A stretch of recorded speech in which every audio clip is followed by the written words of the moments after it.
Our Monologues! So, for folks who don't know what Our Monologues is, 6 years ago, Mara Halpern and Daphne E. created an entirely student-run production featuring stories submitted by the Berkeley High community, and every year there's a unique set of monologues and songs performed by Berkeley High students. 6 years later, Berkeley High looks a lot different. Our monologue's purpose is to change as Berkeley High does, and to share what's most relevant to students now. We hope our show reminds y'all of the humanity within us, and that these stories help build empathy and solidarity. We want to give a huge thank you to Shotgun Players for letting us rent this theater, and being so incredibly helpful throughout this entire process. So, in tonight's show, we hope that there are pieces that echo your experiences and make you feel heard, and also that there are other pieces that challenge your thinking and maybe make you feel uncomfortable. Some logistics. It's important to note that some cast members are performing monologues they've written themselves, while others are performing pieces written by someone else, and many are written and submitted anonymously by members of the Berkeley High community. You can check your programs for who wrote what. Additionally, please don't throw away the programs. When you leave, there are going to be bins with "Please recycle your program" signs on them, and put your programs in there so we can reuse them for the next show. Please note that the monologue Damaged Goods contains brief references to sexual violence, and although this is the only one with a specific content warning, please feel free to step out anytime during the show if you feel uncomfortable or if you need space, but please do so very quietly. And there will also be a intermission about 45 minutes into the show. Please make sure that your phones are silenced. No photography or filming during the show, unless you're here with the jacket or you're filming the show. It will be distracting in this small theater, and we would love for your focus to be on our beautiful performers, not on your phone. We will have photos from dress rehearsals, and our Saturday shows are being recorded. The show is being recorded, and will be available on our website and YouTube in a few weeks. Throughout the show, please feel free to snap along or laugh at the moment you resonate or find funny, but save your clapping and cheering for the end of each monologue. Let's practice some snapping, shall we? So, snap if this is your first time seeing Our Monologues. Snap if you've already seen our monologue show. And snap and cheer if you are excited to see the show. Without further ado, we invite you to sit back, snap along, cheer, and please enjoy Our Monologues!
such a terrible shame.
It's not as if my brother was dead.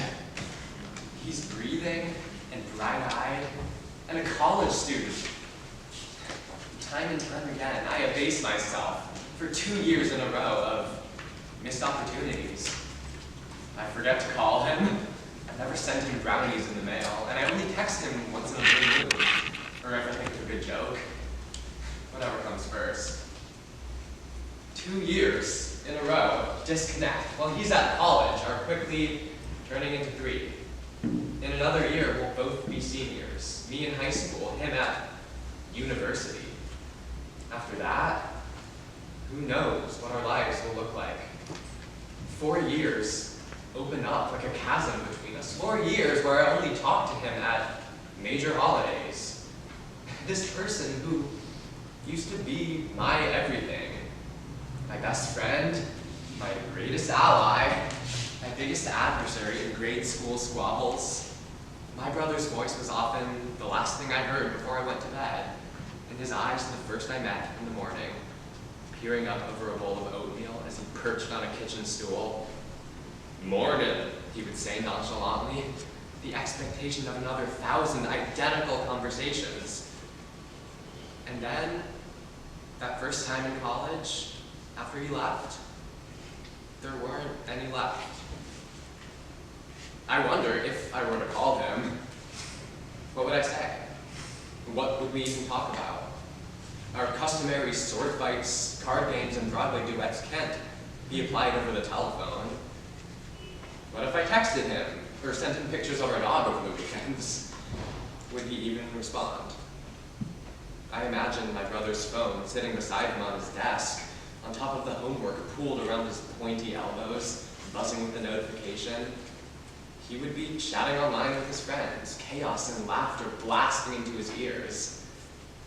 I don't think he would notice the small buzz, the little image capturing the little dog's small nose and cloudy eyes. Today, I sent him a message. I did. Just to prove to myself I could. Just to answer, what would I say? So of all things, I talked about the weather.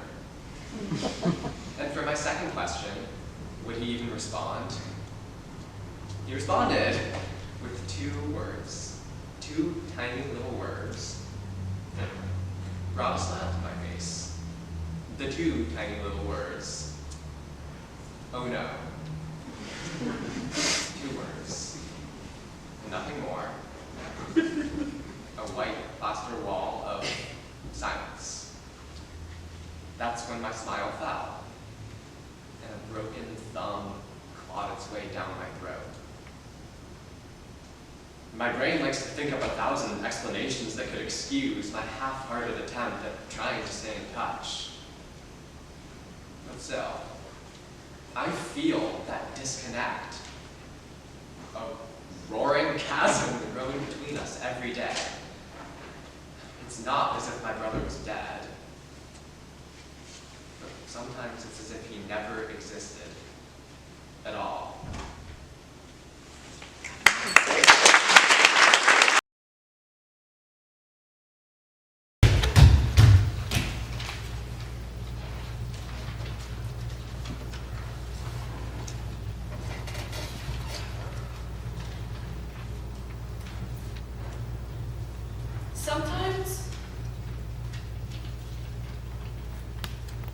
Sometimes I think about how much I'm going to miss being a teenager.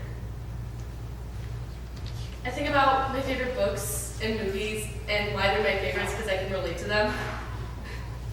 I think about Lady Bird and how I freaking love that movie. But I see myself moving away from it more and more as I get older. I think about the moments that I find funny or relatable or deeply meaningful now and how they're just going to be silly things I look back on fondly in 10 years. I think about the shitty romance books that I won't even be able to get through like 5 pages of because they're so poorly written and the characters like don't even kiss until the last 10 pages. But they've been my favorites to reread over and over and over again. I'm gonna miss it. You know? I'm gonna miss the time I have to make friends and see new ones. Who am I ever going to manage making friends when I'm older? Like, I guess most people find a way. My parents have friends, and so do most older people I know, but what if I don't know any of the people who have no friends because I don't know anybody who knows that? What if that's gonna be me? What if I'm gonna be some 25-year-old loser who lives off of soup and chips and loves all the movies about being a 20-year-old loser instead of a 17-year-old one? Like, I know I'm gonna find ways to appreciate the books and movies I love now, even when I'm older. But I guess I'm just worried about what comes next. Does growing up change your body? Or does it also change your soul? Because I've never been any older than 17, and sometimes I feel like I've got it all figured out, but then I crash into a wall or I get a B on a test I know I should have gotten an A in it, and I just feel like an idiot bumbling around the world again. And I know people in their 20s have their crises, and so do people in their 30s and 40s, but what happens when I can't blame my stupid emotions on teenage hormones anymore? Or when crying in my room 3 times a week can't be dismissed as, oh, you're just a sulky teenager. What happens when I have to make my own way in life? Like, right now, I can live for going to parties on weekends or getting good grades, but what happens when I need to make my own way?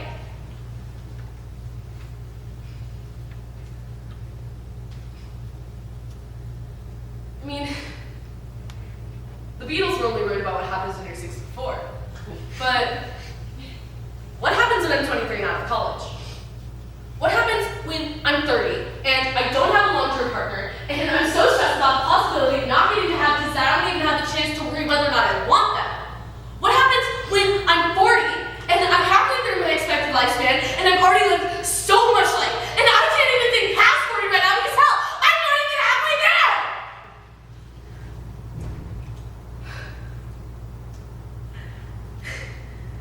And I mean, I already miss the unbridled joy I had as a toddler. And I guess you could call this pre-morning of the view I have on the world as a teenager. I mean, my teenage brain is so special and dumb in the way it views the world and wants to make an argument out of everything. I mean, am I gonna lose how it feels being content just sitting in a car with my friends giggling over stupid whatevers because somehow everything is more fun when my parents don't approve?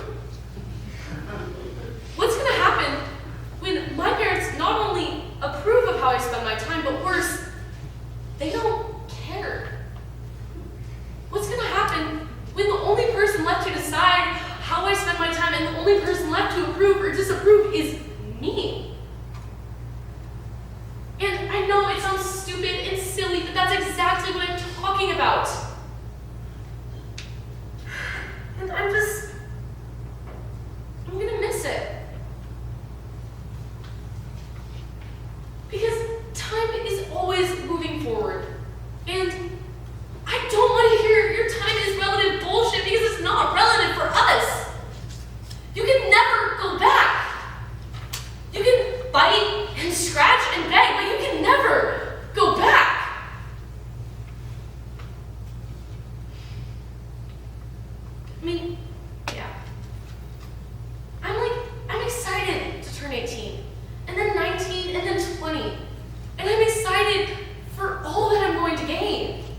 of mothers, I have forgotten something. Something important. And no, it's not the past of our people, it's not the hazy foreign phrases I stumble to collect. Those very phrases planted in Lola's garden, between your wilted daisies and my grandparents' shade. I learned to pick and feast on those words, and now all I speak is dirt. Mother, I have forgotten something that feels unobtainable. Like the white man's story written in your blood, Mother, I have forgotten to love oneself. And you know, maybe if I dig deep enough in the soils of your motherland, that I will find the answers crept in the gifts you have buried. Could be in my beautiful eyes you have built, blueprinted into my skull, or even in my fingertips you've sewed onto me. Or maybe it's in the thousands of Tagalog 101 book spines I press my nose against, hoping to find piece of my westernized mind between the pages. Does it loop back to the warmth that pumps in my veins you've wired through the casement of my skin, Mother? I try to see myself through your eyes. You know, I am trying, I am helpless. But I am trying. I try to be loving to the aspects you've so given me. Trying to love the shell you've molded from your beaten womb. Trying to love the little girl you've criticized in the mirror all your life.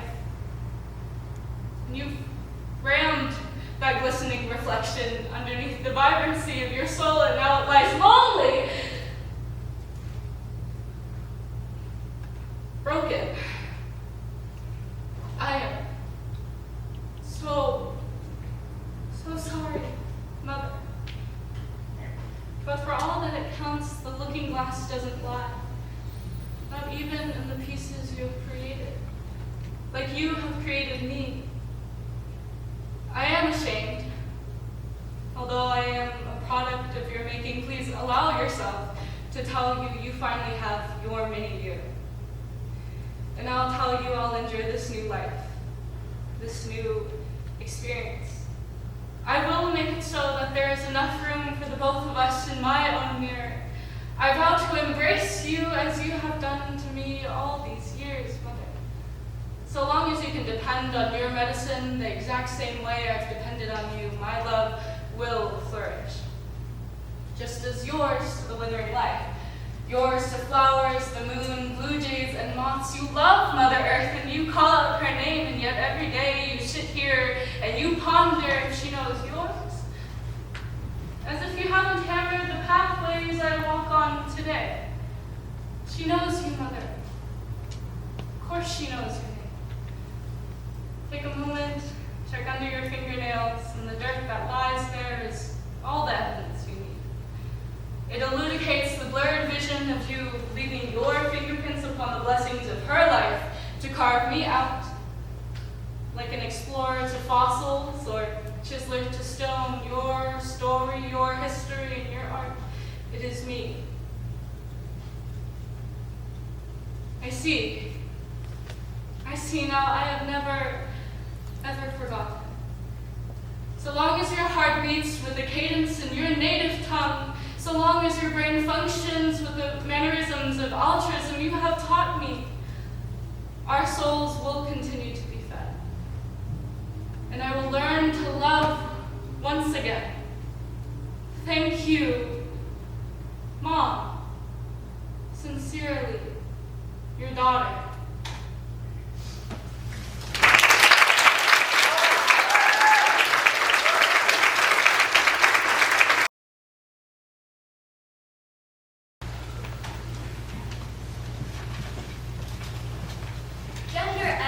Makes up the strands of my hair.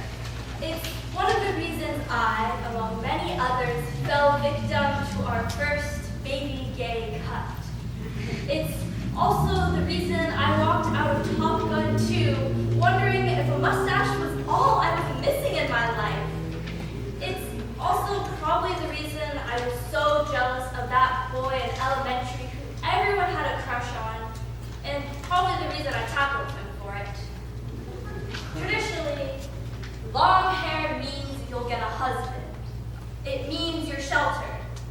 under the sun, working like a dog, as if being expected to birth a litter on all fours isn't already what makes you a bitch. Long hair taught me that it was okay to stand next to girls, because even if I liked them, at least now I didn't look like it. I liked them better like this, when I could quietly, without the looks in the locker room or offhand comments in the bathroom. But because I didn't want my length to be yanked, I had lost my femininity by cutting it short. Airport security questioned the M/F on my passport as if I was supposed to associate with the person I was at 10. But I'm no longer 10. I grew, and my hair grew longer, and in queerness, I found acceptance. Lesbianism taught me love, the Pacer test taught me hate, and as my BTS boy band haircut grew into a buzz cut, I grew to learn exactly what I needed to fix the rest of my problems. A mullet. I needed a mullet! The reference photo resurfaced from my 8th grade Pinterest board and made its way into my hands like Jesus made it to Mary. The photo promised me I would come out of that salon ready to pull girls, but when I walked out of there, the only thing I was pulling was the fucking trigger. The photo promised me that, but it lied.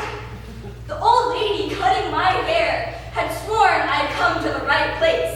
The same old lady who had forgotten about my appointment and who was about to close the entire store as I was standing outside. But we had a wonderful conversation about how my cousin recommended her and how he was, in fact, my cousin and not my boyfriend. Mind you, my cousin is a 40-something-year-old man. And I'm sitting here exchanging my long, luscious locks for a mullet. Terrible gaydar. But, you know, very progressive of her for not assuming anything, right? It's very progressive, and it's very popular these days. She had said, as she snipped off every year of telling myself I am girl enough, boy enough, human enough to have words in my mouth. She made me into a secret fourth gender that made me look like a member of the Mushroom Kingdom. It brought me back to playing as Toad in Mario Kart because it was too hard to pick between Peach and Luigi. But it just didn't feel like there was enough gender in my pants to say anything, like going through second puberty all in one sitting. You know that feeling when a guy gets a haircut over winter break and you're seeing it for the first time? It's like Monday morning, and before you had agreed with your best friend's taste, but all of a sudden that feeling crumbles faster than the fall of Rome, and you're mourning now because you can basically see all of this man's brain cells reflecting off the shiny surface of his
figured him out and leave him alone.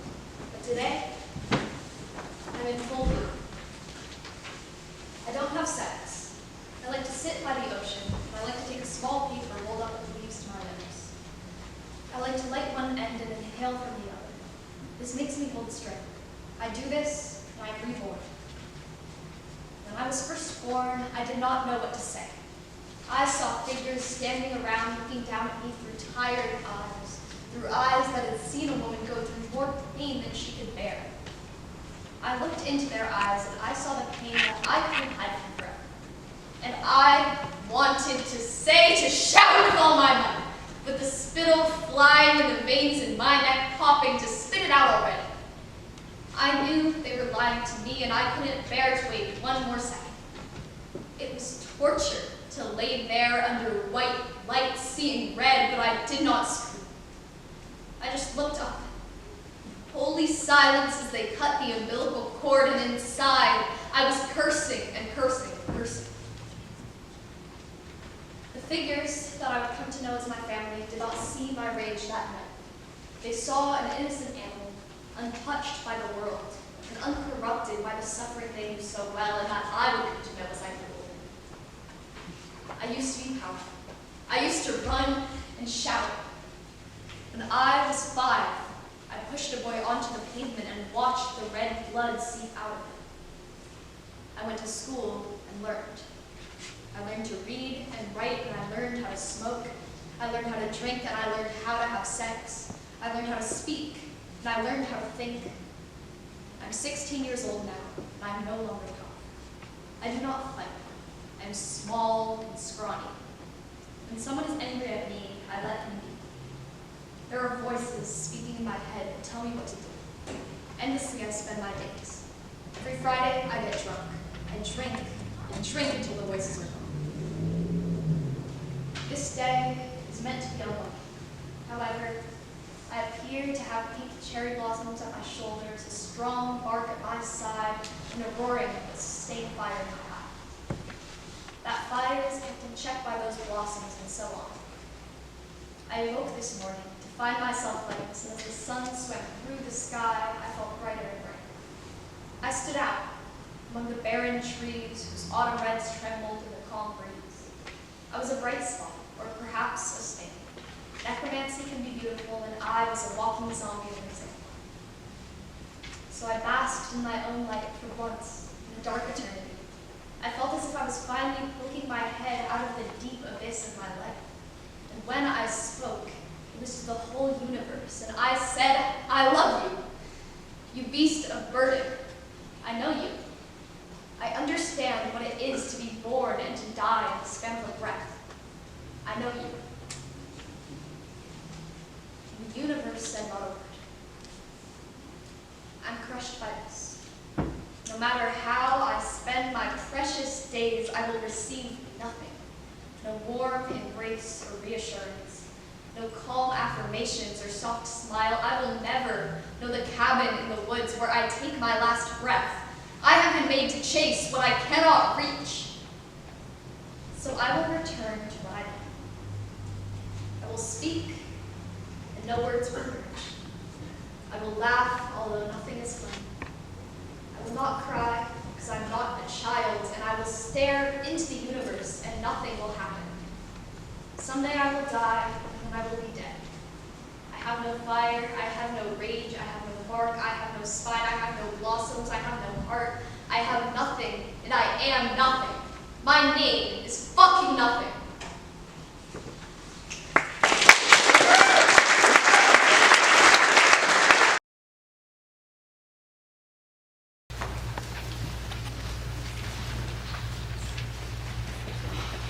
When I was in 3rd grade, my teacher gave me an E in self-control, which in my tiny private school meant that I was emerging in my practice of self-control.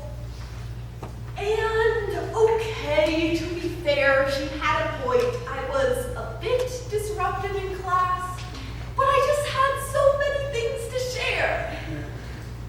And while that sort of disruptive behavior might be something that you'd want to teach out at an early age, they instead taught me to keep my thoughts in.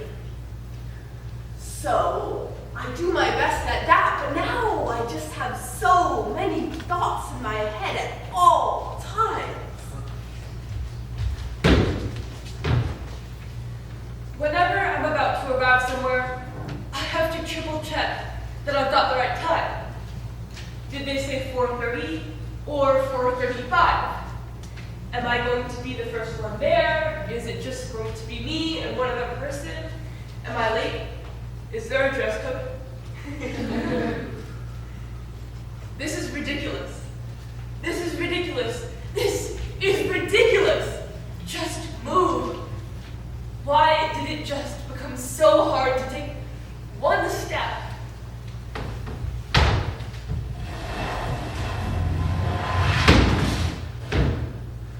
Sometimes I wonder what it would be like to be a tall, rich, handsome white boy for a day. Because do you ever see one of them out in the halls and try to imitate that whole persona they have going on? You step into their shoes and suddenly you feel your confidence increase, your posture straighten, and everything you say is right by default. But then you come back and you're just you. Do the tall, rich white boys just know something we don't? It feels like the same rules and societal norms don't apply to them. Why aren't people hanging on to my every word like I'm preaching to the choir? I may only reach 5'6" on a good day, but I'm not that short. So, what's holding me back? Sometimes it feels like I must have missed something in the conversation, and that's why they're talking some nonsense in the Socratic seminar. No, it's not that you missed something. Maybe they are just talking nonsense. They're probably just poorly reciting something they heard on Reddit or from the guy they walked to school with. They're just so damn confident with their bullshit that everyone believes them. Maybe all tall, rich white boys really do is rely on their trust funds to bail them out of whatever hole they dig for themselves. Yeah, we need to stop getting hung up on what it would be like to be that tall, rich white boy. It's just stressing me out more because I know I could never achieve that sort of lifestyle. It's simple to say if I was someone else, all my problems would be solved. But I'm here as me, and I need to figure out my own fucking problems. Well, here's to that then. Here's to us non-tall, rich white boys, us disruptive and anxious kids, just making it through life the best we can.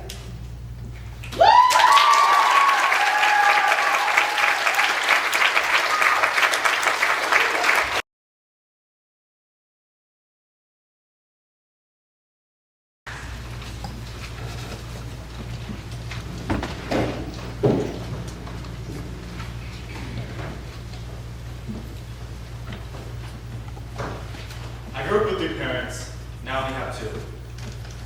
I grew up with 3 parents. My mom, my dad, and my mom's mom, Miapo. My mom comes from March 6. 3 brothers, a sister, and Miapo. At 18, she and my dad immigrated to the United States, leaving their family behind to start a new one. Soon her sister followed, and so did Miapo. Here in the US, my parents had 4 children. My 2 sisters, my brother, and me. Us and Miapo lived in a 2-bedroom apartment. My 2 sisters, Miapo and I squeezed into one room, meanwhile my parents slept in another. And my brother slept on the living floor. If you had to pee in the middle of the night, you had to tiptoe around the sleeping bodies riddled throughout the entire house. And don't even get started on the struggles of sharing a bathroom with 7 other people. But looking back though, business would be back home. The Albert didn't always live with us. On the weekends, she stayed at Mom's house, her daughter. Only on the weekends though, I bet you could guess her favorite was. Miyabi was here on a work visa, so she had the privilege of being able to go back to Mexico when she wanted. A privilege that my parents didn't have. So every summer, she'd pack her bags and would leave for Mexico to visit the rest of her family, and would come back in the fall. Summers were hard for me. When I think of my childhood, I think of her. She was the one who cooked our meals, walked us to the bus stop, did our hair in the mornings. She was the one who taught me the numbers as she brushed my hair. I'd count 68, 69, que siga, güey. 80, mi amor. Oh, 80, 81, 82. One summer, I had an extra hard time seeing how it would go. With tears rolling down my chubby cheeks, I begged her not to leave. Mi abuelo looked at me and pleaded for me to stop crying. Ay, mi amor, que ya no llores, que me vas a hacer llorar, y a mí nunca dejaré de llorar. Se me acabaron las lágrimas. Sobbing and red in the face, I was pulled off her side by my mom as I watched her step into the car, wiping tears from under her eyes, and was driven to the airport. That fall, I eagerly waited to get her flight. Couldn't wait to see her again. To hug her, to smell her scent, to feel her warmth. As the day came around, I was constantly bothered by my mom with the question of when is she getting here for 5 minutes? Every 5 minutes I clocked her. I mean, it wasn't my fault that she wouldn't answer my question. She just shooed me away and waved her hand in the air like she's trying to swat a fly. It wasn't until that night that I was told what was really going on. My mom and dad sat my siblings and I down around the living table. And I remember looking around at my siblings' faces and realizing that they all knew something I didn't. My parents began to explain to us the concept of immigration and how they're immigrants. My parents also began to explain my grandma's work visa and how that meant she could only be in the country for a certain amount of time. I was hearing them, but I wasn't listening. I was frustrated and didn't know why we were all just sitting around the living room table. Meanwhile, my grandma started waiting alone for us at the airport. I don't know if my mother made sense and blurted out, "Pero quiero coger mi abue, no tener frío." The room went silent. So silent, I could hear the buzzing of light bulbs. My mother took my hand and with tears pulling her waterline, she said, "Tu agua se ha quedado en este país por tiempo de más. Y por esa razón, el gobierno la ha castigado. No puedes regresar a los Estados Unidos por 10 años. 10 years, they had sentenced my grandmother to 10 years of living without half of her heart. And at the same time, it sentenced me to do the same. And I haven't seen her since. That was 12 years ago.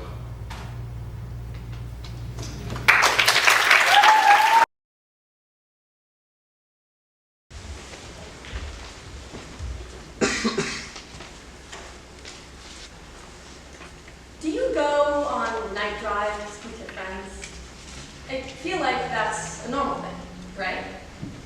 Once you can drive, you and your friends grab a bite to eat, drive up to a pretty spot on the hill, smoke a joint, and watch the sunset. At least, it was normal for me. So when my friend of 7 years, let's call him A, called me late one evening asking if I wanted to go out on a ride, I was excited. We hadn't seen each other in a while, and it's nice to have a friend reach out to you out of the blue. He picked me up a while later. I was wearing old blue sweatpants and a too big hoodie, the type of thing you only wear around one of your really close friends. So A and I drove up into the Berkeley hills, past the Lawrence Hall of Science and Grizzly Beach lookouts. Junior year was difficult. We both hated our AP bio teachers. College apps were far off, but already creating stress. So he pumps. And I unclip my seatbelt to get more comfortable, and he reaches over as if to kiss me.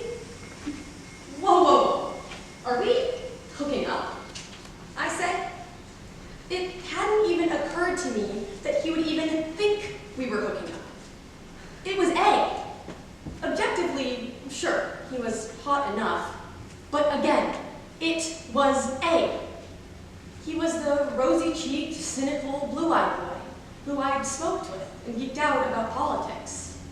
There had never been anything between us. We'd both been in relationships with other people almost our entire friendship. But he says, yeah, of course we were hooking up. Did you not get that? No, of course I didn't get that. You asked me to go on a drive and talk. You actually think I would just want to talk to you? Ouch! Is it really so hard to imagine that someone whose relationship with me for the past 7 years consisted only of conversation would want to talk to me? I guess so. I'm Neta, please. We can call this boy. I become friends with a boy. He's in a class in which I'm one of the few girls. He's smart and funny and a good conversationalist with the teachers. Unfortunately, I've landed myself into a bit of trouble. A series of spur-of-the-moment decisions led me to place my really shouldn't have. I'm in deep crisis and need to talk about my feelings. My new friend B, entirely from a friend socialist and very wisely, is the optimal decision. So I asked him to talk. Imagine this. I'm leaned up against the wall, thinking out loud, trying to understand how the hell I made such a stupid decision and how I'm going to move forward. B is sitting across from me, one leg resting on his other knee, listening intently. Except clearly he's not listening intently, because the next second my back is against the wall and his hands are in my hair and I'm being kissed. You're really not helping with my boy problems here. Now, I admit, maybe in the first situation I could have clued into the fact that Grizzly Peak is a very common photo spot. But can someone really tell me how you lose me complain about my love life and come away with the notion that I want to fuck you? I ran the idea for this monologue past a friend of mine, and he didn't like it at all. You can't be mad at them. You're leaving out the part of the story where you ended up hooking up with both of them. He just doesn't get it. I didn't specifically have any aversion to kissing them. It was just that in my head they were so deep in the friend zone, I never even considered the possibility that we could kiss. And beyond that, I didn't want them to want to kiss me. Does that make sense? It's like I would have preferred that they genuinely wanted to go on a night drive and talk with me. they were genuinely interested in listening to me and helping me. That they forgot I had boobs altogether and wanted me for nothing but my brain. And my smile. And my laugh. But once a guy makes that first move, the illusion is ruined anyway. And if a boy insists on reducing me to nothing but my body, then fuck, I may as well get an orgasm out of it, right? So, here we are. I want you to be my friend. I want you to love me and laugh with me and go on night drives up to Grizzly Peak. And every time we hug, I'll take a second to pray that you won't see it as a compliment. Every time you send me a snap, I'll hold my breath, hoping that you're snapping me the way my girlfriends do, and that I won't open it to see a picture of you flexing in the mirror. And I'll be a good and funny and supportive friend and take care of you and get mad at you and challenge you and have lots of fun together. But men, for fuck's sake, if you're gonna befriend me and then break my heart, Adding another page to the stack of books that tells me that my tits and my lips are the most important parts of me, then please make sure, at the very least, you know where the clitoris is first.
such a beautiful child again.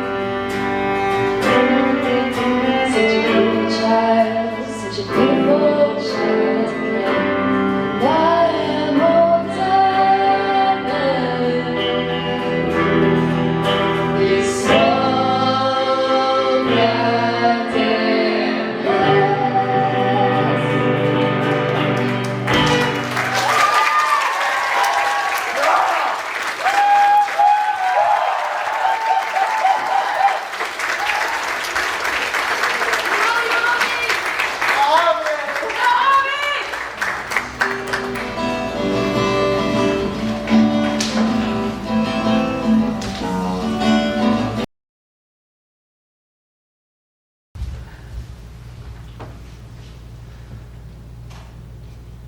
My mom's favorite holiday was Halloween.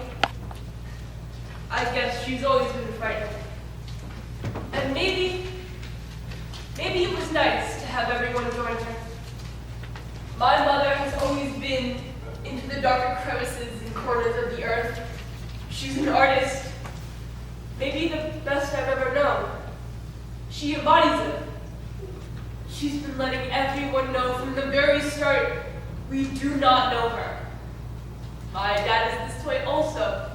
He is drawn to the downfall. He likes the scary, and she is exactly that. She is fucking frightening. And he fell for her. When my mother could tap into it, they loved being their sassy selves. When she could get out of her head, she really loved being loved by him. She knew she was pretty, and she loved being appreciated for her attitude. They were best when she could play a part. When he made her gain that confidence, become someone else, she loved him. At those times, he was enamored by her at first. Maybe the only love they ever shared was because of art. They were art. And art is a terribly rocky thing. But 3 years after their split, and guess who's still writing? Clever, aren't they? I'll forever be a pawn, but game recognized game, I'm their daughter.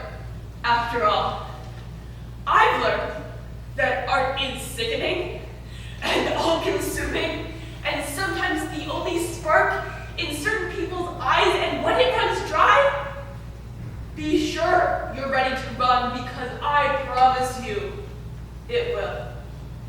So when it did, of course, it was the biggest act I've ever witnessed. The most perplexing performance I've ever been a part of. Not another person knew what would happen next. The greatest Halloween party she'd ever organized. Art will run dry, people become tired, so we ran. Infatuation, charm, these are not enough, not sustainable. They run out.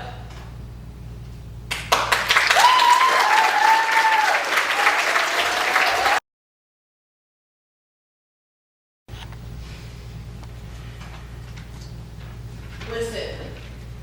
He was seething now. His face scarlet, a deep red that seemed to change as his emotions shifted. You never listen. Daniel said through gritted teeth. Yet again, I have done something wrong in his eyes. The truth is, I listen more than he thinks. I hold on to his every word, like if I let go, they'll be taken from me, stripped away like a child from its mother. I listen more than he'll ever know.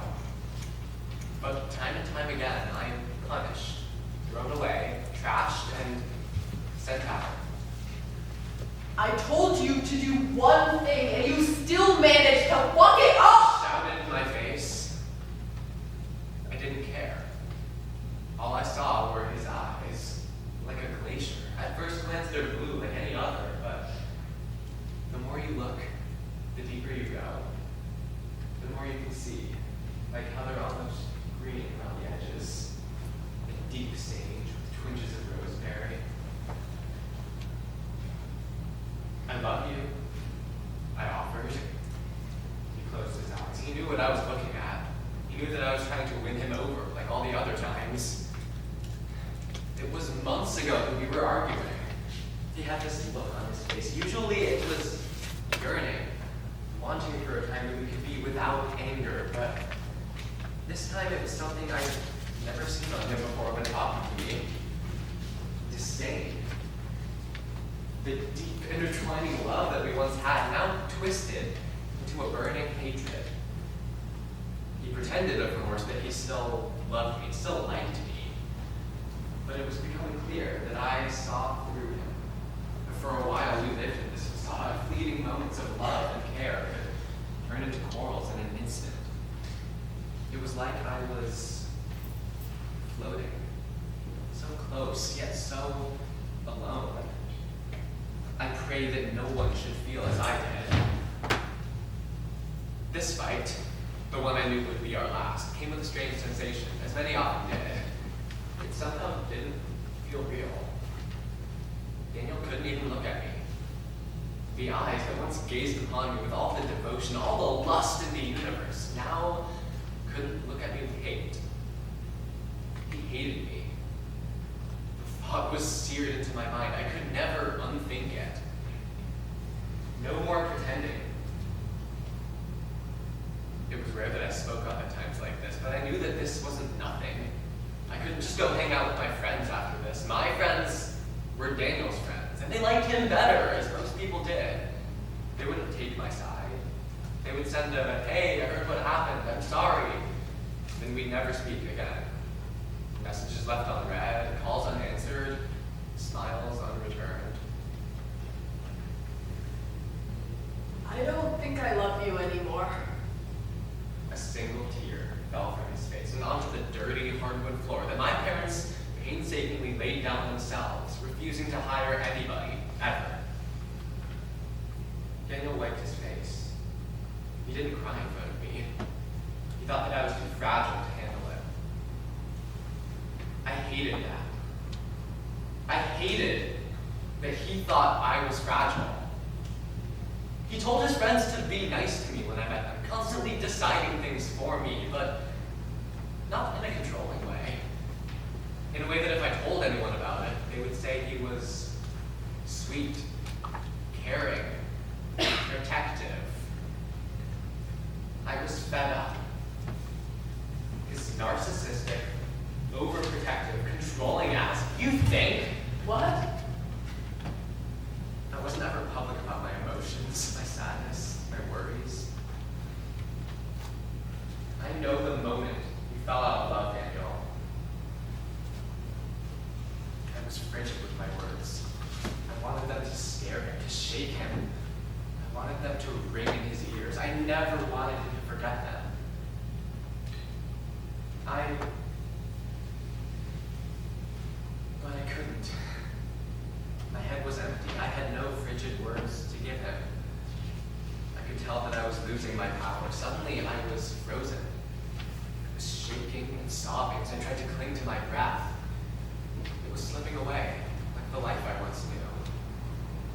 I thought of Daniel's strong arms wrapped around my body, smothering the urge to scream, to yell, to break things, but I didn't want that. I wanted to hurt him, to make him feel the way that I had for so many months. My ears were ringing loud enough to conceal the screams outside my head, coming from my lungs. Daniel lurched back, shocked by my ability to make a sound louder than his voice. He was afraid. I had won. The months of never-ending pain had subsided, and even though I still loved him, I was relieved. I had finally caught the breath that I'd been chasing. I looked at him. His stupid face. His stupid, lovely face. Get out of my house. He was terrified. He kept his eyes locked on mine, horror still lingering on his face. He grabbed his things and left. I stared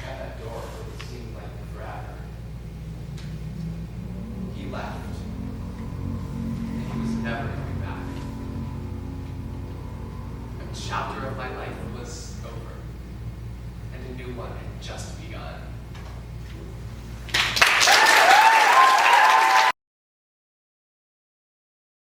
My English teacher's favorite 2 words are word choice, consistently scribbled all over my essays. My words carefully picked out to build something I'm proud of. Bleed red ink as he changes crucial to critical for no apparent reason. Lately, his edits have started to slip their way into my speech, crossing out my conviction, cutting my tongue. He asks why no one in this room can speak concisely anymore as his eyes flick to every ponytail and pierced ear he can see. See, an undertone hums low on his sanctimonious lectures, scrawled all across my voice every time I attempt to raise it. That in the classroom, maybe if us girls learn how to cut out the likes and the ums, we could convince the world that we deserve to speak.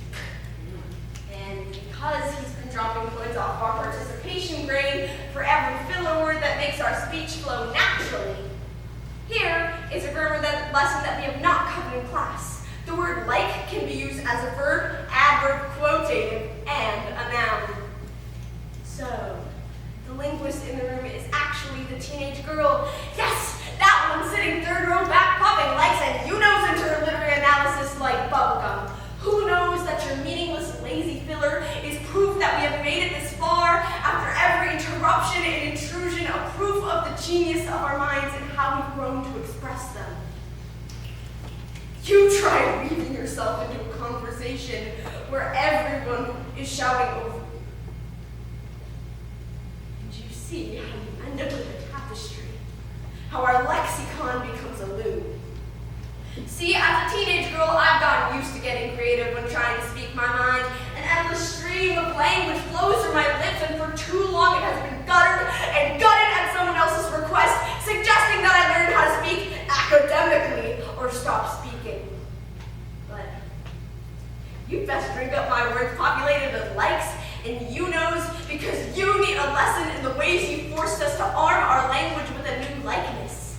When every second I'm being asked to prove myself, it is only necessary that I fill every pause, breath, and crack in my rhetoric with another word, lest I be spoken over, be covered up, be interrupted, told I'm just confused, not good enough. We built a house of dialect around ourselves because everything else was caving in. We stacked up words like bricks against every interruption. We have created a language that is catching like wildfire. And you're just scared of the smoke. So when the margins of my essays ask why I can't speak with conviction when I'm told my points are invalid because they are not in the pointed, declarative tone you would prefer me to speak in. When I'm told it is better to just stop speaking, I said, we have been leaving our own tongue through every bad breath beat down you've yelled in the past 50 years. You just haven't been listening.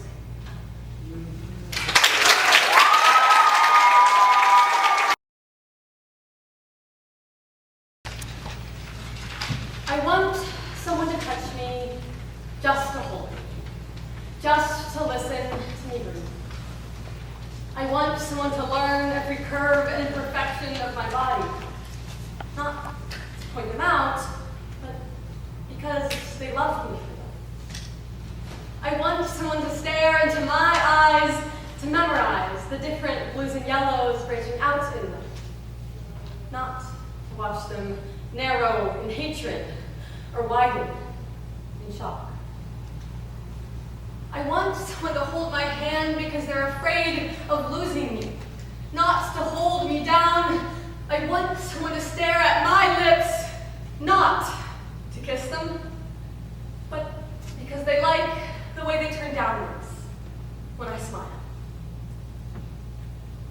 Every touch, look, and action has been poisoned, infected by the people who got there first, who I blindly trusted and followed into dark rooms and corners, who then trapped me in the shadowy cobwebs of my own mind.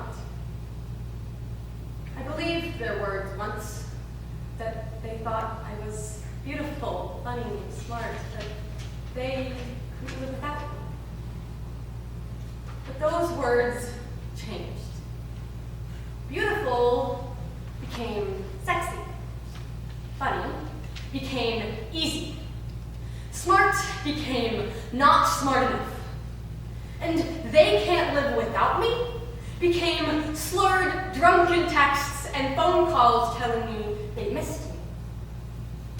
A disease has spread throughout my body, reaching from the tips of my fingers and making its way into my bloodstream, so that every thought, breath, and move I make is filled with fear and mistrust.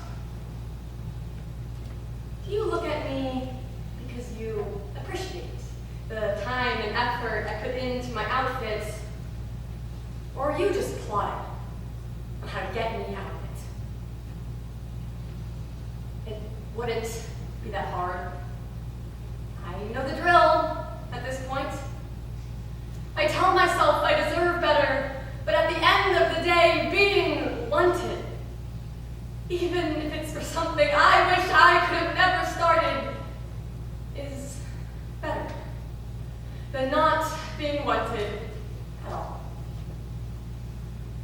My friends believe I like it. The constant drama and excitement certainly keeps our group chats interesting. But somehow, even though I don't trust easy and always expect the next beat to bring disaster, I still care. I care so much. I watch for signs that someone cares the same way I do. I lie awake in bed, trying to silence the buzzing of thoughts that tell me when they smiled at me or kissed my forehead, it meant something to them. Every time they leave, it hurts, but never as much as the first ones. After all, once something's been shattered, it can never break as bad again. Simply fraction into smaller and smaller pieces until it's dust, unrecognizable. Each time they leave me, it simply solidifies my belief that this is what I deserve. I try to fight it off, telling myself that I know love like mine exists because I exist. Someone out there in this mess of 8 billion people must be able to sort through my broken pieces and put me back together again with a loving, but not desiring touch. I'm not so sure anymore, though. Not because I've lost hope in others, but because I'm starting to lose hope in myself. After so many people only seeing me for what they want to get out of me, it feels impossible not to see myself that way too. Every time I wear my favorite low-cut shirt or do my makeup just so every morning, I expect the looks, the judgment filled with curiosity, desire. I'm playing my part, so why should I not expect someone else to play theirs? Not to fall into the easy back and forth we both know will end in short, awkward silences and stares in the hallway. It's a cyclical, destructive pattern. Each person I let in simply reaffirms that the next one will be just the same. It's all I know how to do. I'm like a wind-up toy. Pull my string and I'll exist for you until you get bored and toss me out. I'll try to hold on to you, no matter how bad you treat me. I can't just let go. So I dig myself further and further into a hole of desperation. But they still leave me with chipped paint, abandoned, until the next person starts the script again. Just to confirm that I am damaged goods. Maybe I was lovable once, but the rosy paint on my cheeks and variety in my voice box have long since gone away. I read romance novels watch rom-coms, blast Taylor Swift, trying to reignite the faith and hope I once had in the lies of teenage love, knowing my time is running out to experience it. What if later on, once I'm in college or living my life, I'll meet the one, but have to explain why I flinch when they kiss me and go silent when they ask, "Are you sure you want to do this?" I've never been shy. Not before, not after, and certainly not during. And yet, I don't say no. Because that would be straying too far from the script we've all agreed to follow. So pull my string. I don't expect loving glances or touches anymore. If you treat me like I'm damaged goods, I'll nod. Understand. But I still want a touch that doesn't leave me feeling like I've lost something. Doesn't leave stains and marks on my skin telling the world I am exactly who they think I am. I still want a touch that pulls me close without breaking me. But those who touch like that don't want a broken, used-up toy. Because it's too hard to touch something with sharp edges gently.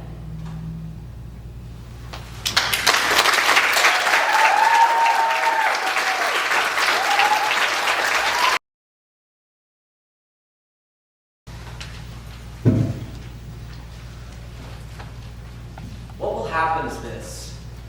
I will dream a precious dream. The world will be right and love will be abound. Even in darkest winter, streetlights will be aglow and the wet ground will sparkle like the breads of stars. And it's always holding hands. Sometimes it is simple as that, until the incessant chiming of my alarm clock will wake me from there. And when I do wake, I will realize my world is violently different. It is winter, but the glow is gone. My hands are empty. It goes like this for a time. I'm dissatisfied. My waking hours seem to get longer and longer, and the dream becomes distant. So I will turn my gaze outward. And there you will be. Fuck words. I never knew what to say. Nothing ever sounded right bubbling out of my mouth. I couldn't get it past my brain. But time passes, and while it doesn't change, it moves away. But some part of it holds on. It's a kind of swimming, navigating the waters of the waking world. And while it's hard at first to leave behind the dream in favor of this visceral existence, you adapt. You learn to swim. In time, you become one of the fish. Swimming around, you make fish friends, go home to your fish family, and go to dreamless fish sleep. But this week, I'm dreaming again. Because I know next week our fish eyes won't meet. We'll get caught up, separated like we always are in this school of swarming sardines. Our tides pulling us towards polar opposites, we'll drift into deep blueness. Maybe forget why we're swimming at all.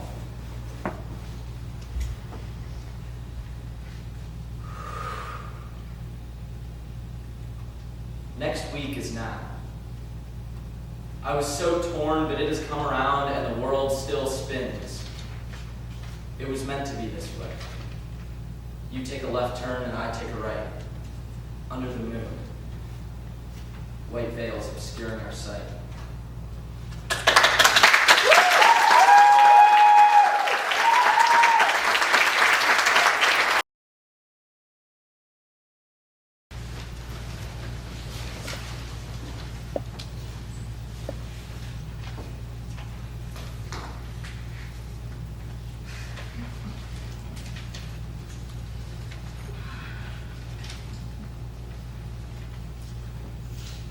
I step into an embrace of mouthy chatter and mango jewel pods every morning. And from every corner, I feel even the walls inhale the life in this place. Tell me you want culture and I'll show you the girls' bathroom. A nail salon, a piercing shop, an art gallery, a smoke stop, where secret meetings are broadcast from the big stall and opinions and revelations are dispensed and discarded as quickly as paper towels. Here the water runs non-stop, thrums with boys' names and battle cries, prayers and promises and rushed goodbyes. Here is where we lose ourselves in a flurry of she said, he thought, and What I mean is, yes, you could call this place broken. it hums a song of leaky AirPods and leaky pipes, half-listened conversations. Half-forgiven friends, sounds like the shame that allowed tampon wrapper and scream fights during passing period. The sinks spit water on a whim, the stalls don't lock, and even the mirror is cracked due to years of quietly shifting tectonics. Compliments and condemnations, slung like pebbles from the quickest slingshot of a tongue, and thousands are embedded in these walls. And yes, you could call that broken, and maybe it is. every day here a girl grows out of her skin, but in a room where she is only known by the soles of her shoes and the way she pumps soap from the weary dispenser. It is easy to forget why we are supposed to be fighting in the first place. Because this is where we are stripped down to our strongest selves, where we saw with our foreheads pressed against the stall. And then, where we wash each other's faces and do each other's mascara, plastering ourselves with rumors and reconciliation in the same breath. And then where we fight until we give each other all we've got, and what I mean is maybe this is all we've got. And yes, you could call this place broken, because a world pressurized against a magnitude of malice and masculinity will never be accepted as sacred. But to us, it is. Here is where we breathe the tremor out of our lungs the second we walk through that door. We can finally say our names in their wholeness and stand awash in everything they mean. What I mean is This is where we live and where we die. You could call that broken, but we call it Community And comfort in a battleground. we call it angry and shameful. and cold and divine and beautiful and a shrine to this thing we all hold inside us. and we call it a quiet revolution.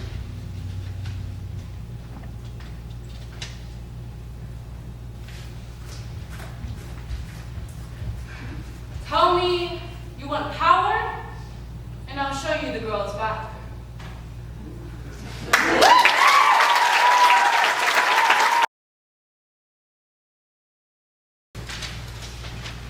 I think you should go. Honestly, why not? I mean, it's definitely time that you go out again and meet new people. You have nothing to be afraid of. Really, I promise. Go on the date, Dad! Please. You deserve to have a life of your own, and as much as you're trying to convince me otherwise, I know you want it too. You've been telling me lately that life goes to the bold. We have to let some people in again and try to be open. Well, how about you take your own advice now, yeah? Lead the way. Plus, then I won't have to be the only one listening to you. I'm just kidding. Seriously though, you need to go. I know it's all new and different dating as an adult, but it's nothing you can't handle. Don't even try to use me as an excuse. I'm plenty old. You know I'll have no problem. All right. So I've decided it for you. Have fun on that date. I am not talking to you about any different possibility.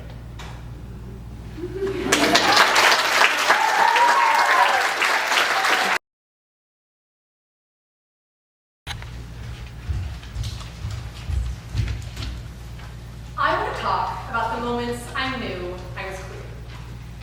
I knew I was queer in the summer after 8th grade, when I was finally given a chance to figure out what to be and discovered I definitely didn't just like boys. I knew I was queer in 9th grade, when she and her didn't sound right anymore, and they then felt more me. I knew I was queer in 10th grade, when I was trying so hard to look queer, but I kind of made it my whole personality, because I was afraid people wouldn't know otherwise. I knew I was queer later that year, when my first relationship was actually a confusing situationship, where we went on non-dates and sort of just hung out. But then we would hang out all the time, and she would invite me over for dinner at her house with her parents, but then she was never my girlfriend. I knew I was queer when I got so upset over the girl I had only known for a couple of weeks.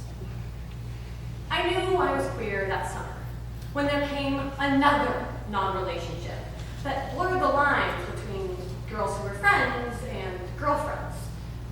Then, when we became good friends after breaking up, I really thought I was a lesbian. Because, come on, what would be more lesbian than that? Looking back on it, there weren't really any times I didn't think I was queer. Well, except for when I like men.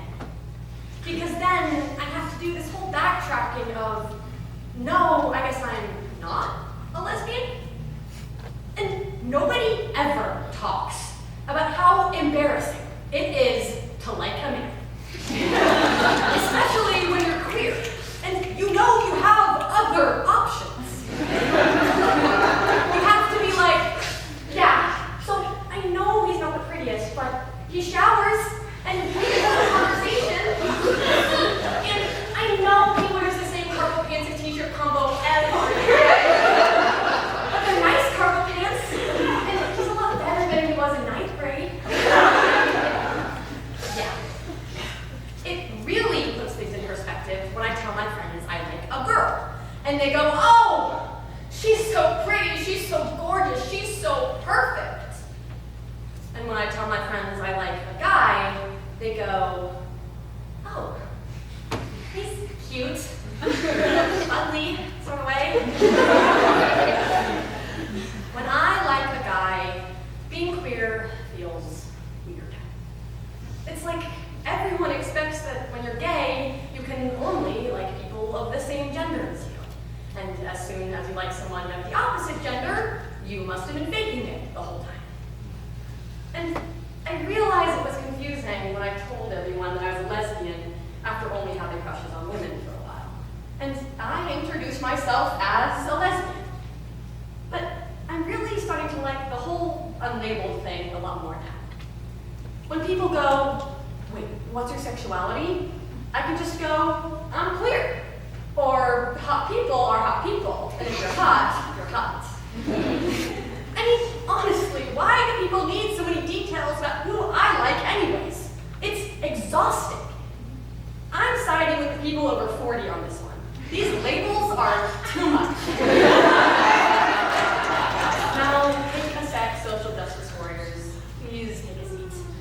I'm not saying you shouldn't use labels if it's what feels right for you and makes you feel at home in your body.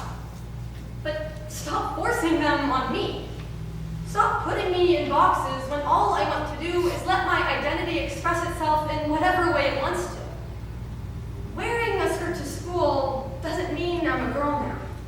It doesn't mean I'm in drag or covering up my gender.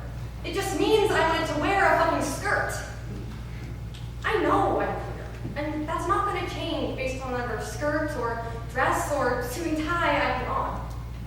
It's also not going to change even if I somehow take a liking to a mediocre at best boy. Because, honestly, real talk, if someone can figure out the magic chemical in there that's turning us all queer, I'd like a heavier prescription. I know that liking men doesn't make me less queer, and liking a man doesn't make anyone less queer, but I'd rather just not. My uterus will will never see a growing embryo if I have anything to say about it. Because I can tell you right now, my cervix was never meant to go past 1 centimeter. Fucking 10? Men and women both come with their downsides. But at least with a woman, I don't have to worry about her vagina impregnating me with semen that comes out of the same hole as her piss. Okay. But beyond anatomy, I don't actually wish I didn't like a man. I just wish I liked a man at the same time he liked me. And I wish he liked me the way they do in fantasy books, where he would actually, literally, because of fairy magic reasons, die if he didn't have me.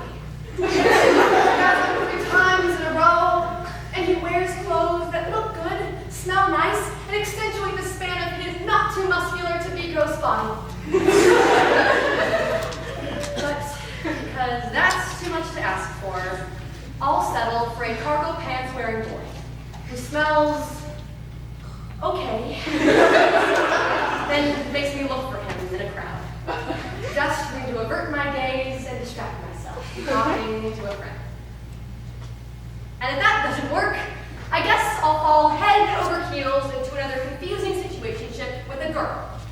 Because at least I know that lesbians know where the clip is.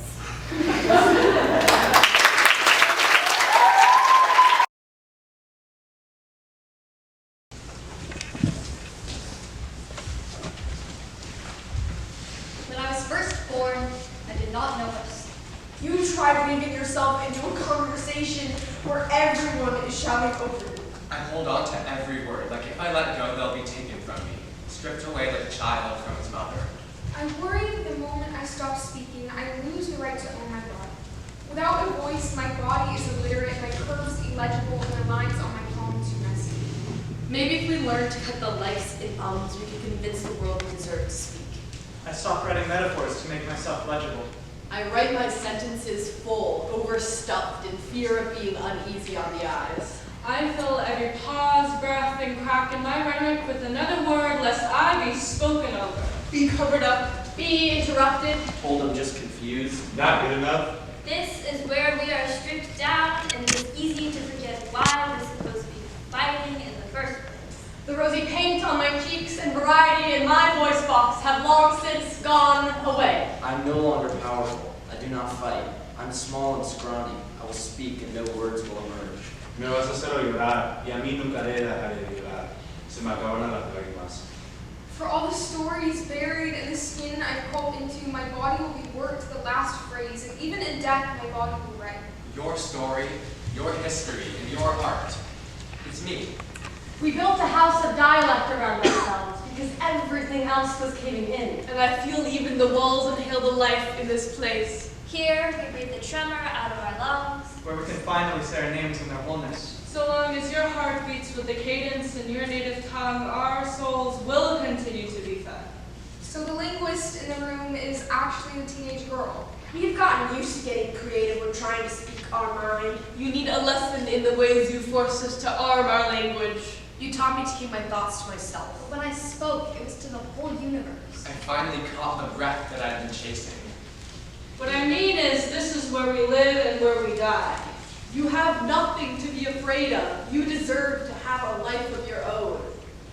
But you can never go back. You can bite and scratch and beg, but you can never go back.